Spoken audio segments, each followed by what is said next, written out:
How to log into the Comcast email account. What's up everyone? In this quick tutorial, I'm going to show you guys how you can easily log into your Xfinity Comcast account. But before getting started, don't forget to hit the like button down below and subscribe to the channel. So the very first thing you need to do is open up your web browser and simply search for Comcast login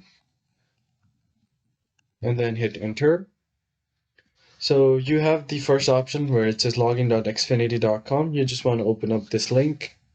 And once you are here, what you need to do is simply use the email, mobile number, or the username that you have previously used to create your Xfinity ID. So I'm just going to enter my email here. And then from here, what you can do is just simply tap on Let's Go.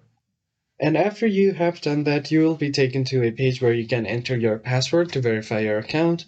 Just enter the password and then you should be able to log into your Xfinity ID. And that's pretty much it for this video, guys. I hope you found this tutorial helpful, and I'll catch you guys on the next one. Thanks for watching.